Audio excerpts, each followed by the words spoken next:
Hello and welcome back to story time at Nana's house. Oh my gosh, I am so glad to see you now. Oh, have you been doing? Have you been doing good? Well, some of you have been doing good, some not so good, and that's okay too, because we all have good days and not so good days, and that is okay. Well, the book that I'm excited to share with you right now, it is called I Need My Monster. Do you have a monster? Apparently he does. And he needs his monster. We're going to find out why. This book was written by Amanda Noll and illustrated by Howard McWilliam. This book was also published by my friends at who give me permission to share this fabulous story with you now. Are you ready? Let's read. Tonight, when I looked under the bed for my monster, I found this note instead. Gone fishing. Back in a week. Signed, Gabe.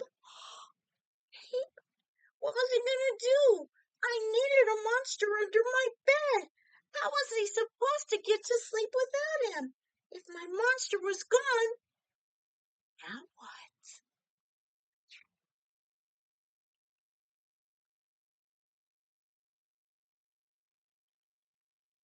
I tried to sleep, but it wasn't the same without Gabe. I missed his ragged breathing, his nose whistling, the scrabbling of his uncut claws. How could I ever get to sleep without Gabe's familiar scary noises and his spooky green ooze? It was no use. Gabe would be gone for a week and I just had to have a monster. I'd climb quietly out of bed so my parents wouldn't hear me. Grown-ups, some strange ideas about monsters under beds. Yes, I knocked on the floorboards, then scrambled back under my covers. I waited nervously. Would a new monster appear? What would it be like? Would his snorting be as cheerful as Gabe's?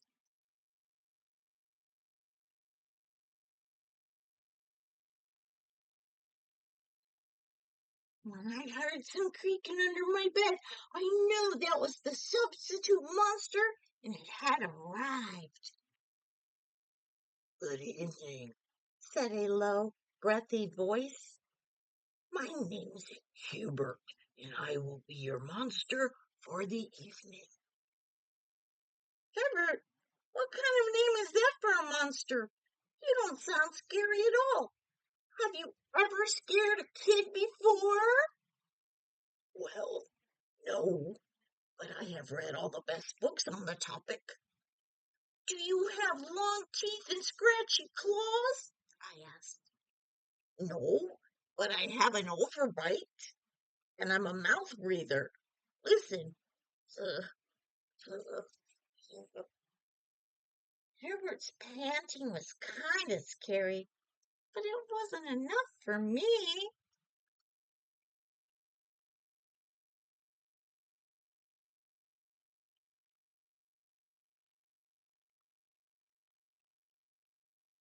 Listen, Herbert, I'm sorry. I just don't think this is going to work. It's nothing personal, but I really need a monster with claws. Picky, picky, Herbert complained. As you wish, I'll go. There was some more creaking, and Herbert was gone.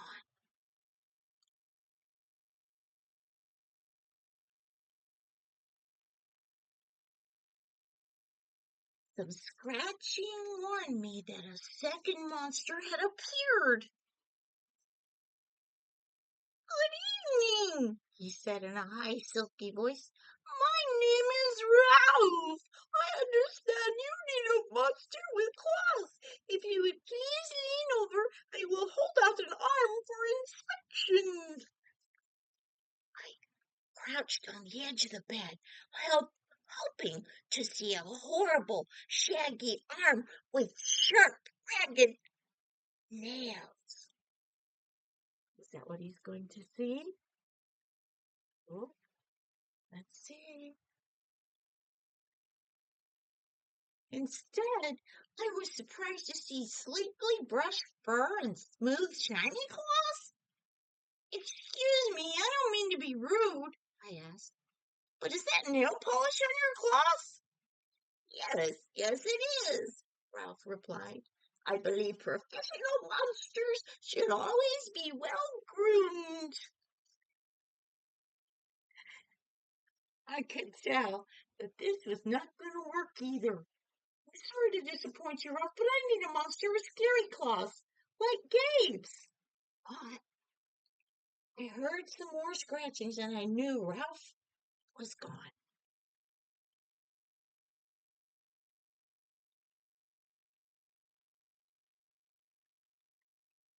A minute later, third voice from under the bed rasped.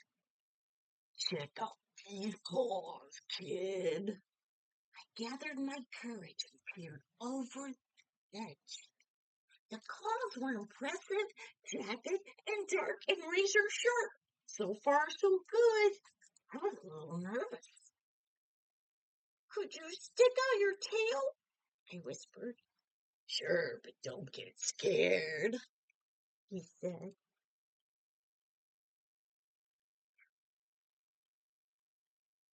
I peeked through my fingers at the slimy tail slithing over the foot of my bed. That's when I noticed the bow.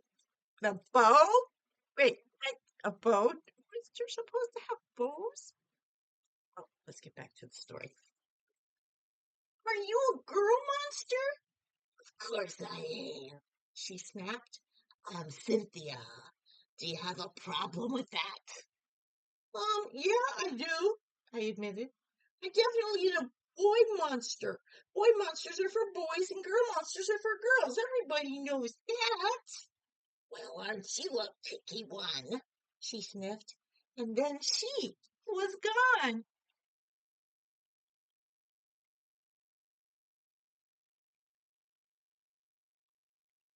Was I being too picky? No.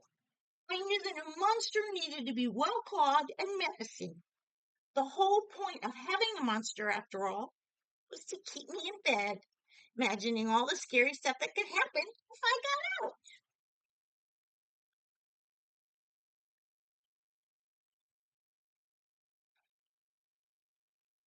Then I heard a shuffling noise and some slobbering. Fourth monster was under my bed. Hey, the name's Mac. One look at his claws proved that Mac was a big, scruffy boy monster. I shivered. Maybe this one would work out. Those are excellent claws, but do you have a long tail? I leaned over to see.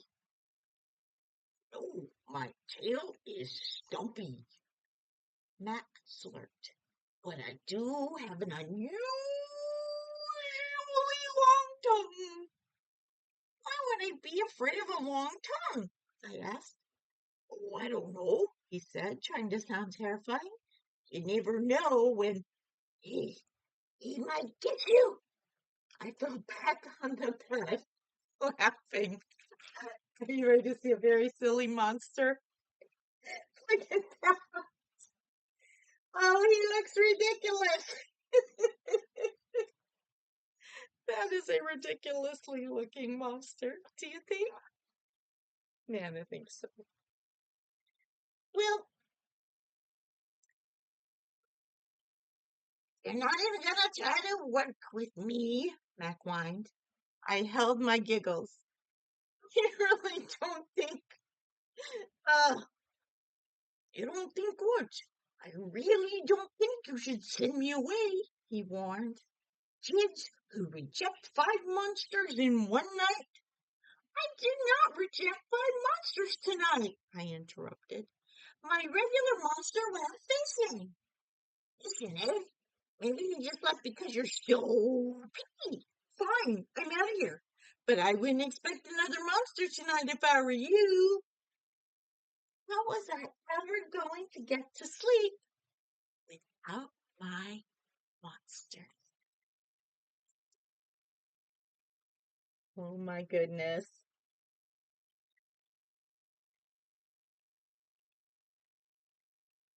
I was surprised to hear more creaking under the bed. Loud creaking, with scratching. I thought no more monsters were going to appear tonight, he said. Sorry I'm late, kid. Whew. It was Gabe! I thought I'd enjoy fishing, but I didn't, he explained. Those fish scare too easily. No challenge at all. You, however, are challenging, my friend. You're almost too old to be afraid of monsters. You keep me on my toes. Ah, toes. A delicious snack. Bed quivered as Gabe's stomach rumbled with hunger. Now, if you don't mind, I'd like to start the evening with an ominous puddle of drool. I peeked over the edge of the bed. Green ooze spread soundlessly from underneath. Ew! Disgusting! Ew, ew, ew! Oh my goodness! Then the bed trembled as Gabe unfurled his spiked tail. He was daring me to guess where he might pop up. I shivered.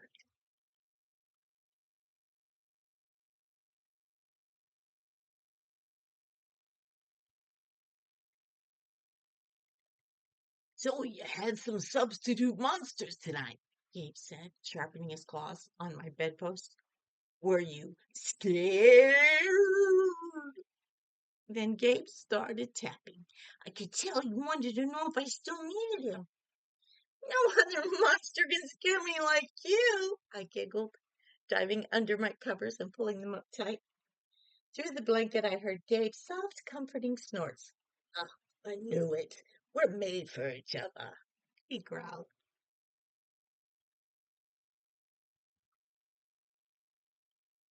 When my blanket started to slip off the bed, I knew Gabe was ready to eat. Now, if you could please stick out your feet, he said. I'd like to nibble your pinky toe.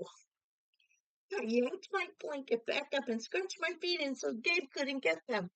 No toes tonight, but you can have this, I offered, pushing a pillow off the bed.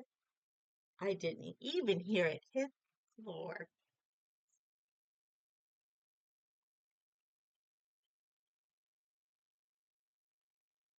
Gabe was back. The ooze was perfect.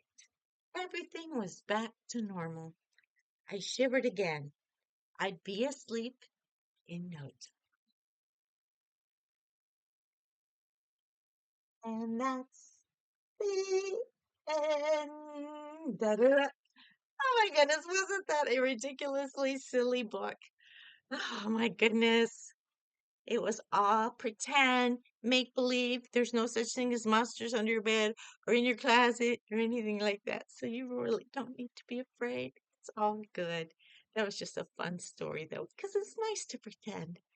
And that boy was pretending, and he had a fabulous imagination, didn't he? I bet you do too. It is time for me to go, my friends, but before I do, I just want to encourage you to continue letting your light shine by being kind. Until next time, take care of yourselves. God bless you. And always, always, always remember that this Nana right here loves.